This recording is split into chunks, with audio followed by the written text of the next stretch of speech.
The salt spray stung my face as I stared out at the endless Pacific, the rhythmic crash of the waves a cruel mockery of the turmoil inside me. The lei my wife had given me that morning felt like a noose around my neck, the sweet fragrance now cloying and suffocating. They were probably laughing, clinking glasses back at the hotel, celebrating their little victory. They thought they had won, that I, Nora, would simply accept their blatant disrespect, their casual cruelty. But they were wrong. Oh, so wrong. If you've ever felt betrayed by your own family, subscribe now to discover how Nora unleashes a storm of sweet revenge. It all started with what was supposed to be a relaxing vacation, a chance to reconnect with my wife, Sarah, and her son, Josh. Sarah and I had been married for 7 years, and while I loved her deeply, my relationship with Josh had always been strained. He was in his early 20s, entitled and used to getting his way, and Sarah, bless her heart, enabled him at every turn. I had hoped that this trip to Hawaii, a place I had always dreamed of visiting, would be a turning point, a chance for us to bond as a family. I paid for the entire trip. The flights, the luxury hotel, the excursions, everything. It was a significant expense, but I believed it was worth it to finally bridge the gap between us. From the moment we arrived, however, the tension was palpable.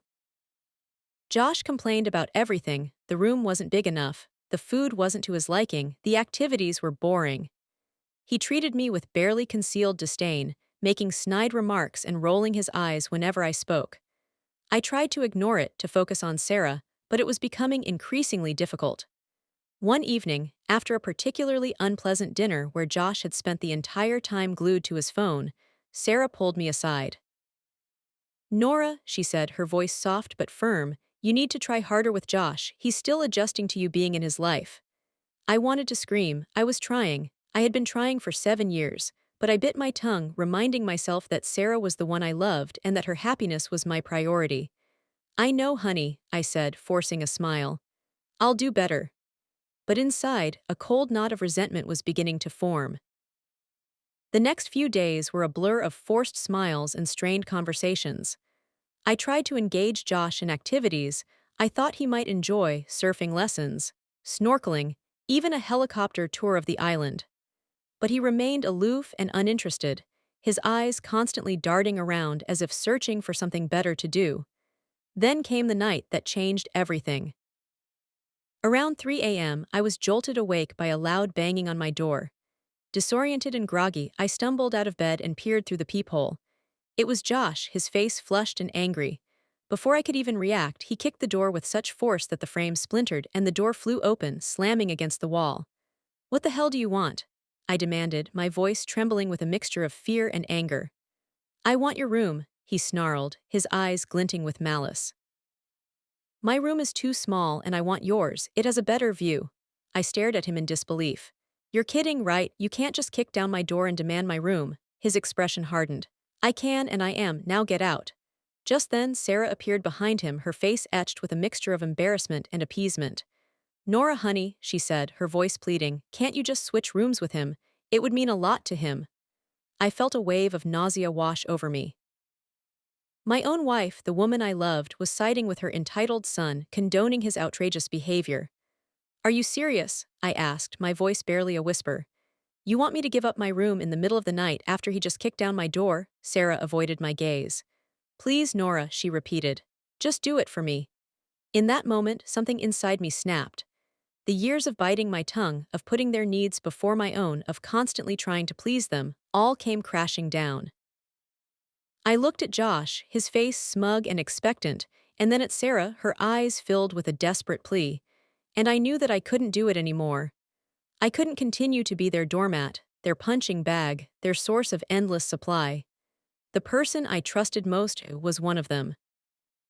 "No," I said, the word hanging in the air like a challenge. "I'm not doing it."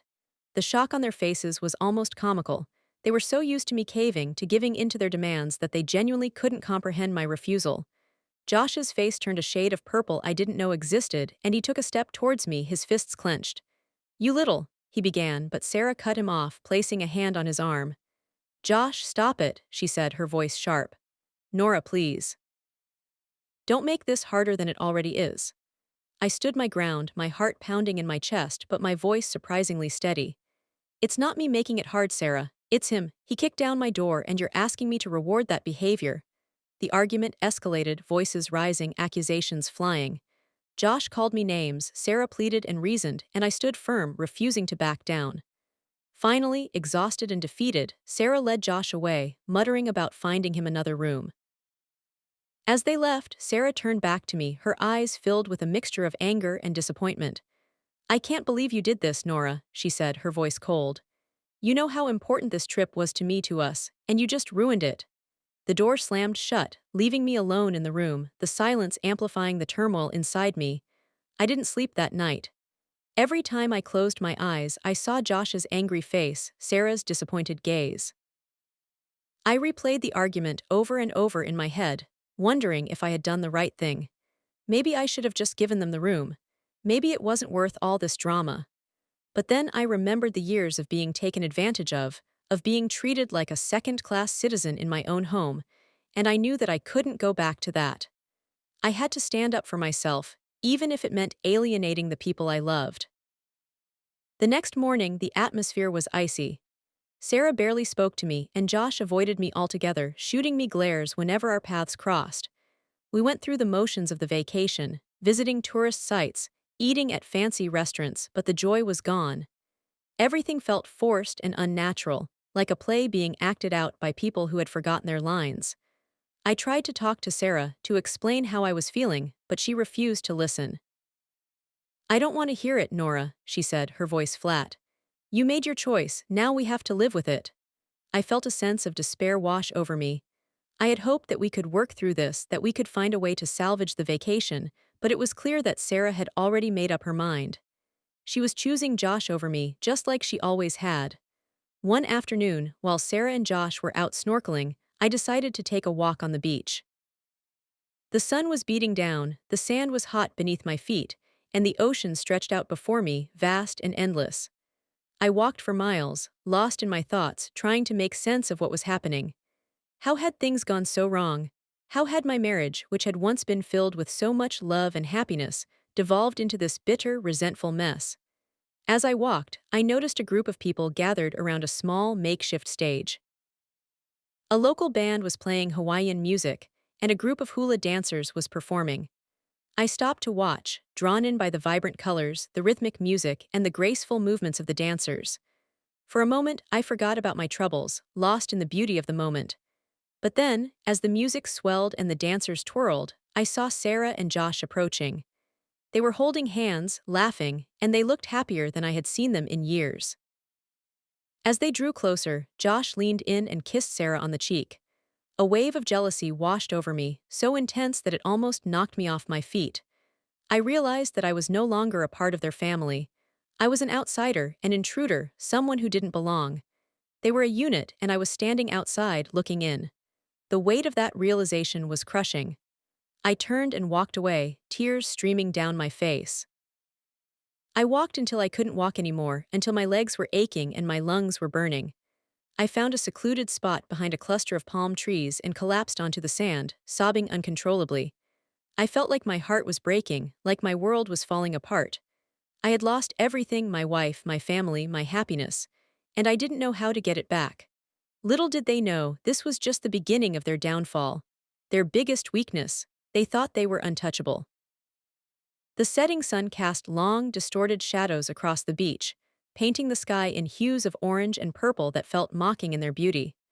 I stayed huddled behind those palm trees long after the sun had dipped below the horizon, the cool night air doing little to soothe the burning ache in my chest. Each wave that crashed against the shore sounded like another blow, each grain of sand, a reminder of the happiness that was slipping through my fingers. They had won. They had successfully pushed me to the breaking point. I was alone, heartbroken, and utterly defeated. As the darkness deepened, a strange sense of calm began to settle over me. It wasn't peace, not exactly, but a kind of numb acceptance. I realized that I had two choices. I could continue to wallow in my misery, allowing them to dictate my emotions and control my life, or I could fight back. I could reclaim my power, my dignity, my self-respect. The thought flickered like a tiny flame in the darkness, barely visible, but it was enough. It was a start. I stood up, brushing the sand from my clothes, and took a deep breath.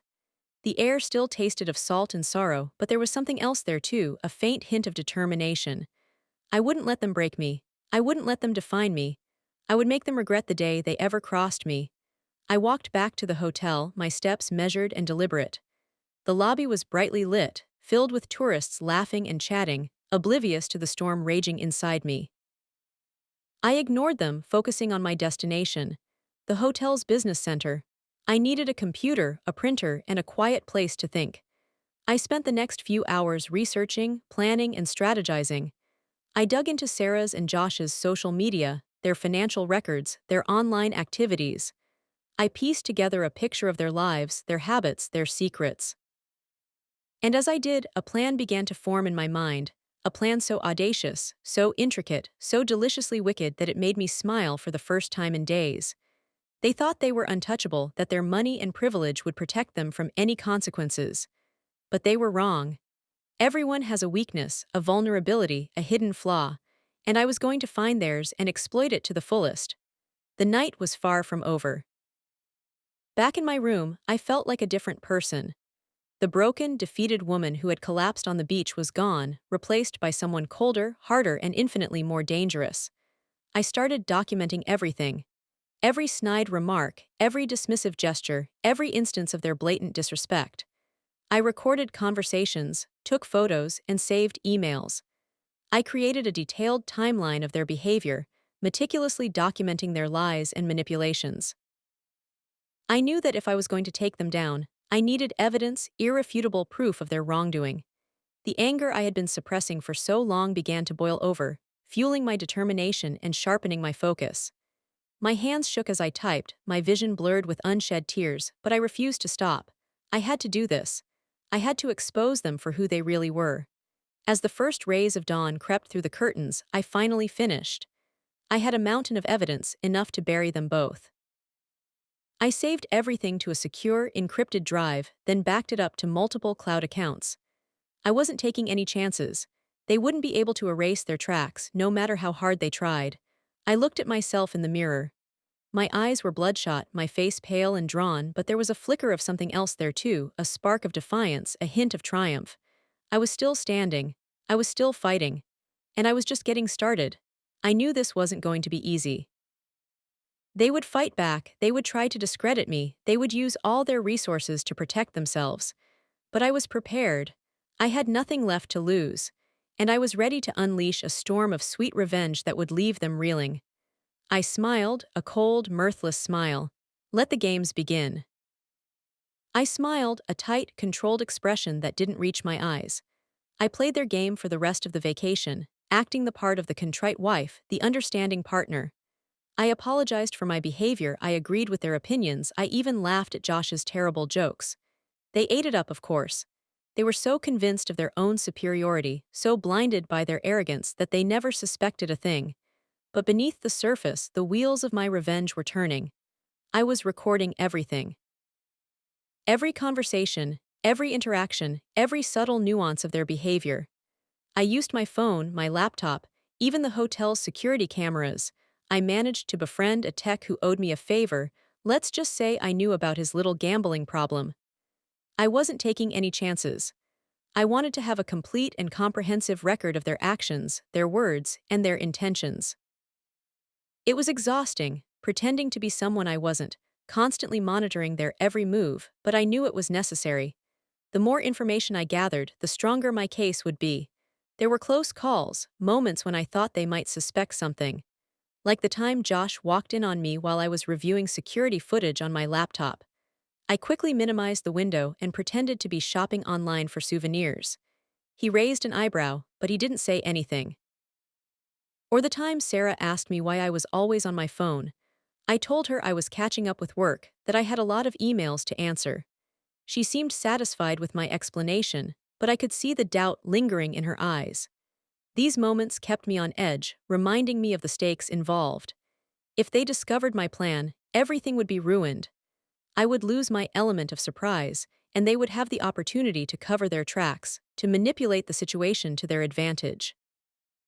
So I remained vigilant, careful to conceal my true intentions behind a mask of normalcy. The anticipation of the strike was almost unbearable. Every day that passed felt like an eternity, every forced smile a betrayal of my own feelings. I wanted to lash out, to scream, to expose them for who they really were. But I knew I had to be patient, to wait for the perfect moment to strike. The vacation finally came to an end. We flew back home, the tension between us as thick as ever. As soon as we arrived, I excused myself and went straight to my office. I needed to get to work.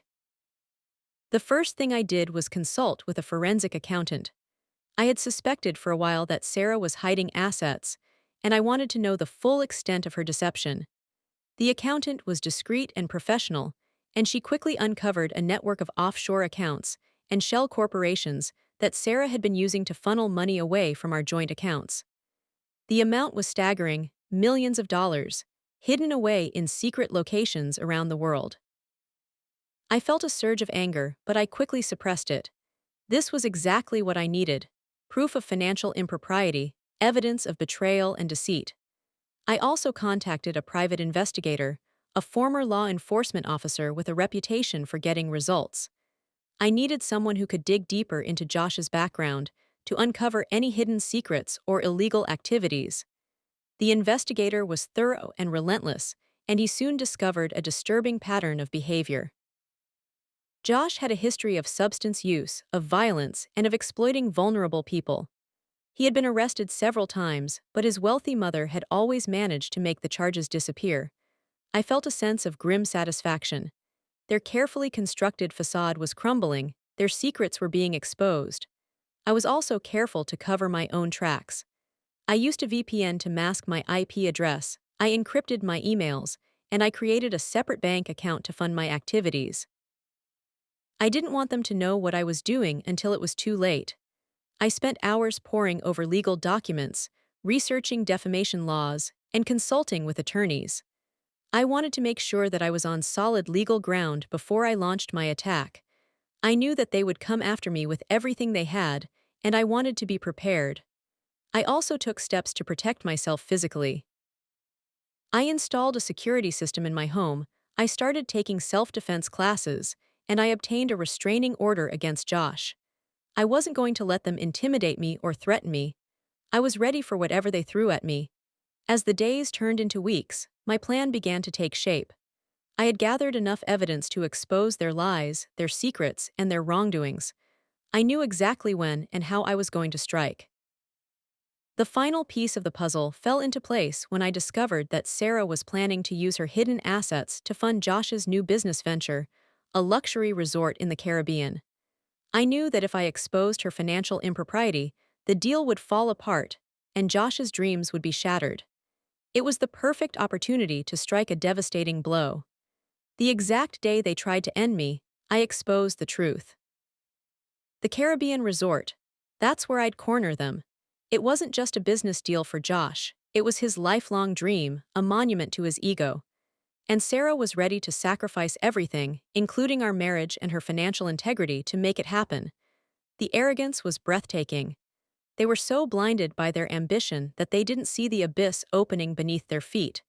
I decided to play along, to lull them into a false sense of security. I started acting interested in the resort, asking questions about the design, the amenities, the potential return on investment. I even offered to help with the marketing, suggesting ideas for attracting high-end clients. Sarah was thrilled. She thought I was finally coming around, that I was ready to support her and Josh in their grand endeavor. She had no idea that I was gathering intelligence, collecting information that would ultimately be used against them. I discovered that the resort was heavily leveraged, that Josh had taken out multiple loans to finance the construction. I also learned that the local government was notoriously corrupt and that Josh had been making under-the-table payments to secure permits and licenses. These were vulnerabilities, weaknesses that I could exploit.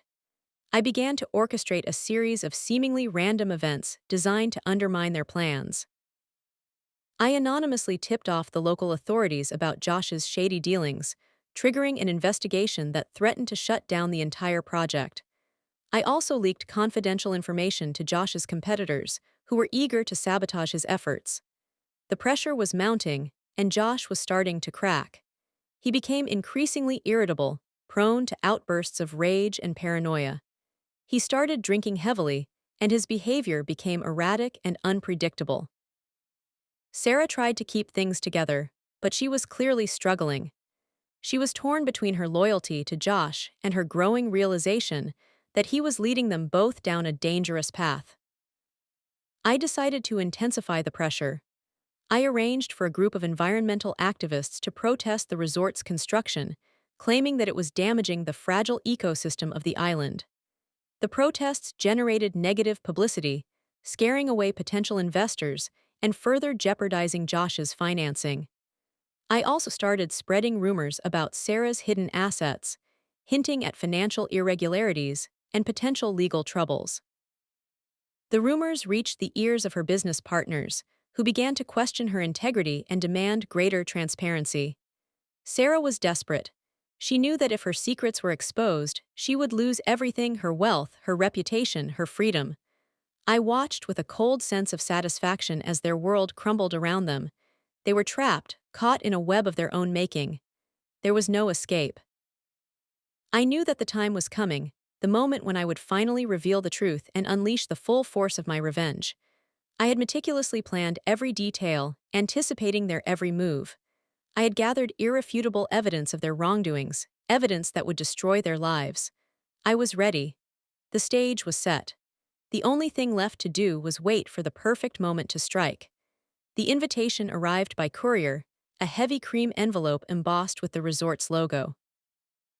It was an invitation to the grand opening, a lavish affair designed to showcase Josh's vision and attract potential investors. Sarah had personally requested my presence, insisting that it was important for us to present a united front. I smiled. They were playing right into my hands. I RSVP'd immediately, confirming my attendance. This was it, the final act, the culmination of months of planning and preparation. I felt a surge of adrenaline, a mix of excitement and anticipation.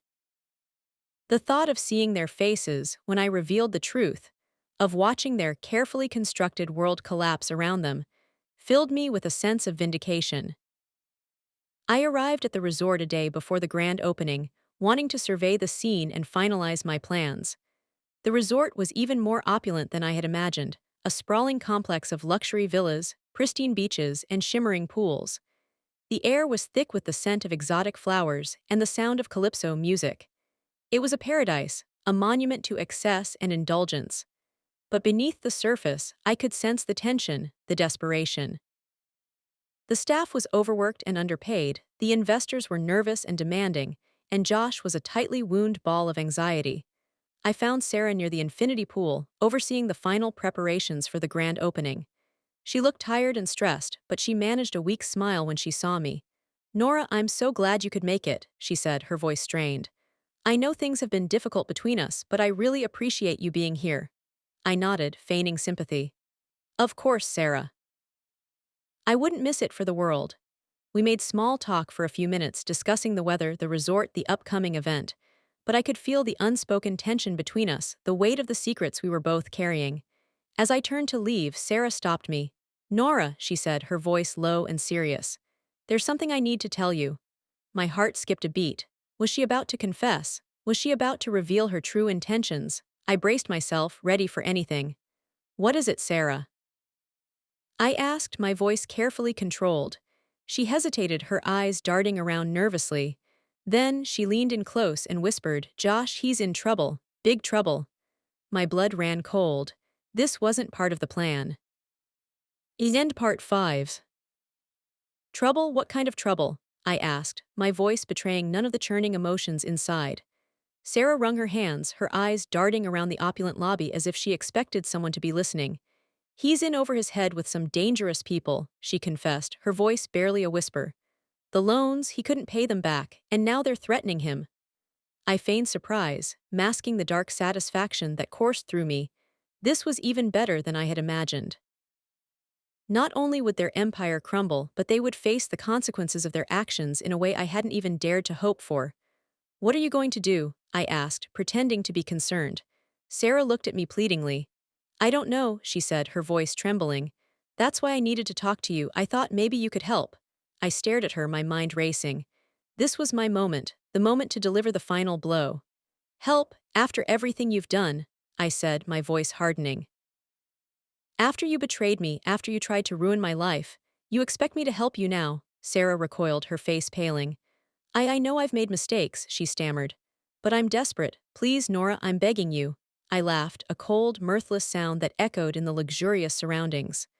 Begging, that's a new look for you, Sarah, but it's not going to work. I'm not going to help you. In fact, I'm going to make sure you get exactly what you deserve. I turned and walked away, leaving Sarah standing there, alone and defeated.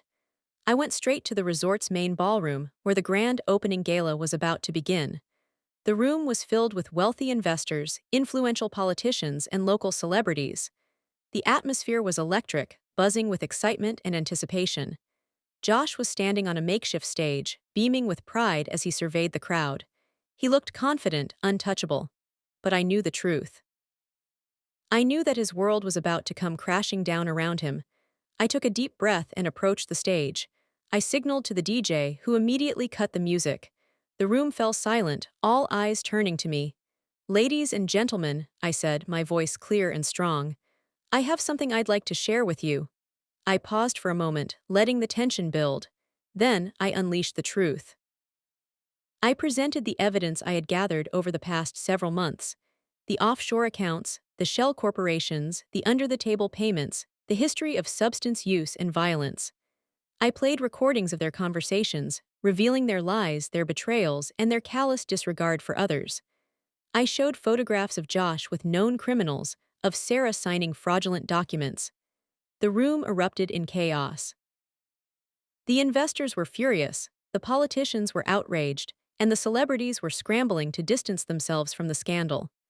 Josh stood on the stage, frozen in disbelief, his face slowly crumbling as he watched his dreams turn to ashes. Sarah tried to intervene to deny the allegations, but her voice was drowned out by the uproar.